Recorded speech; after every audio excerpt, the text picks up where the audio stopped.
Bonjour, je m'appelle Koumba Diaye.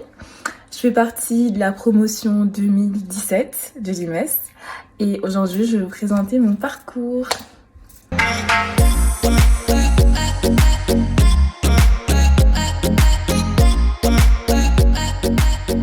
Alors moi, en terminale déjà, je savais pas exactement ce que je voulais faire, mais je savais que je voulais pas sortir de Dakar, je voulais pas partir, je voulais pas voyager.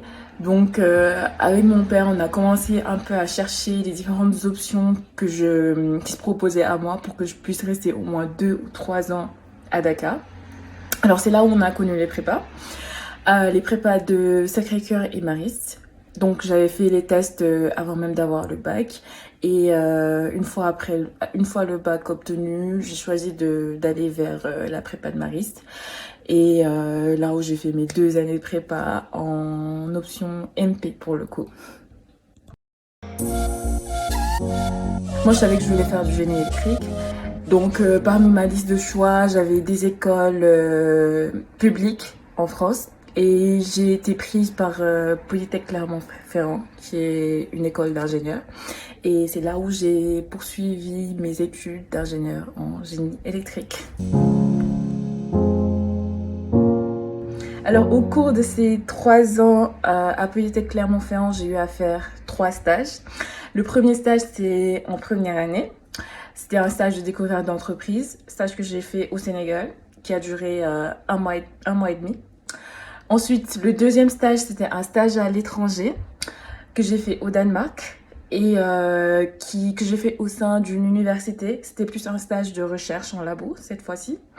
Et mon troisième stage que j'ai fait l'année dernière, c'était un stage de fin d'études qui a duré 5 mois et que j'ai fait ici en France à Saint-Étienne, dans une entreprise spécialisée dans les installations électriques pour les magasins.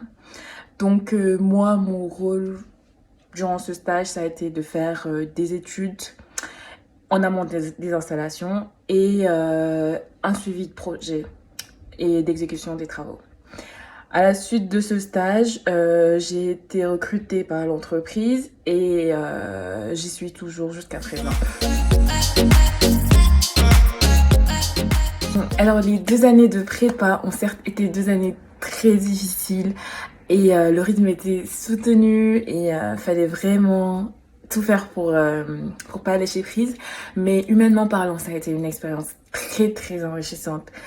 Je pense que dans la galère collective, on a réussi à créer des liens qui sont devenus limite indestructibles. Beaucoup de détermination et beaucoup de confiance en soi surtout. C'est très très important d'avoir confiance en soi et de ne pas laisser l'environnement autour nous déstabiliser. Donc ayez confiance en vous et Inch'Allah, tout ira pour le mieux.